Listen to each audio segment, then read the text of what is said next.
Hello bachcho, let's read the question. The question says a sample of pure Cu 4 gram heated in a stream of oxygen for some time gains in weight with the formation of black oxide of copper CuO. The final mass is 4.9 gram. What percentage of copper remains unoxidized? तो इस question में हमसे बोला है कि Cu जो है copper 4 ग्राम है हमारे पास, उसको हमने हीट करा ऑक्सीजन के साथ, तो ऑब्टेन क्या हुआ है, Cu को हीट करा तो क्या ऑब्टेन हुआ है, CuO ऑब्टेन हुआ है हमारे साथ, कॉपर ऑक्साइड ऑब्टेन हुआ है। और हमें बोला है कि हमें निकालने के लिए कि परसेंटेज ऑफ कॉपर जो है वो अनऑक्सीडाइज रह चुका है, ये ऑक्सीडेशन हुई है, तो जो कॉपर जो अनऑक्सीडाइज रह चुका है उसकी परसेंटेज निकालने के लिए बोला है। तो क्वेश्चन में अगर हम देखें तो लेट से यहाँ पर हमें क्या बोला है कि लेट से इसका कॉपर का मोलर मास क्या होता है 64 और इसका कितना होता है 80 होता है। तो ये जो होंगे ये दोनों मास रेशो से अपनी रिएक्शन परफॉर्म करेंगे कि अगर मैं बोलूँ कि 64 ग्राम से 80 ग्राम कॉपर प्रोड्यूस हो रहा है, तो 1 ग्राम से कॉपर ऑक्साइड प्रोड्यूस हो रहा है, तो 1 ग्राम कॉपर से 80/64 ग्राम कॉपर, सिंपल रूल है, तो 80/64 ग्राम कॉपर ऑक्साइड प्रोड्यूस होगा।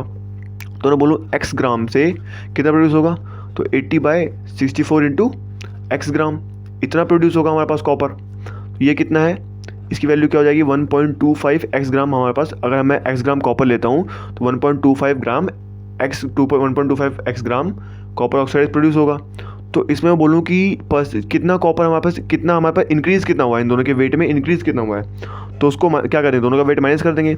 तो इंक्रीज़ इन वेट क्या होगा, इंक्रीज़ इन वेट हमारे पास आ जाएगा सिंपली 1.25x माइनस x, तो ये क्या जाएगा 0.25।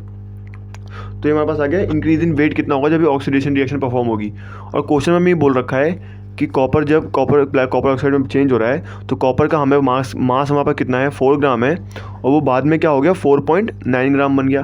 तो इधर से हम देखें कि इंक्रीज़ कितना हुआ है, तो इंक्रीज़ कितना आएगा 4.9/4, तो 0.9 ग्राम आ गया। तो मतलब इंक्रीज जो आया वो 0.9 ग्राम है। तो हम क्या करेंगे, हमें दोनों तरह से पता है कि हमारे पास इंक्रीज़ क्या आएगा। तो यहाँ भी इंक्रीज़ यही है, इंक्रीज़ हमारा किसके इक्वल आया था 0.25x, और यहाँ आया कितना है हमारे पास 0.9 ग्राम। तो x हम यहाँ से निकालेंगे तो क्या आ जाएगा 0.9/0.25, तो हमारे पास आ जाएगा ये सिंपली 0.36, यहाँ पर 0.36 आ जाएगा।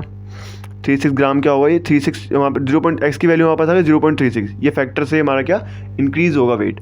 सो अब इतना ग्राम जो है, इसमें क्या बोला है x जो है इतना ग्राम जो है ऑक्सीडाइज हुआ है। हमने क्या निकाल लिया, x जो हमारा क्या था कि कितना कॉपर ऑक्सीडाइज हो रहा है, तो x हमने यहाँ से निकाला है इन दोनों को रिलेट करके कि हमारे पास x जो आया वो 0.36 ग्राम आया। तो इसका कहने का मतलब क्या है, जो कॉपर ऑक्सीडाइज हुआ है कॉपर ऑक्साइड में, तो उसका वेट कितना है 0.36 ग्राम है, 0.36 ग्राम है।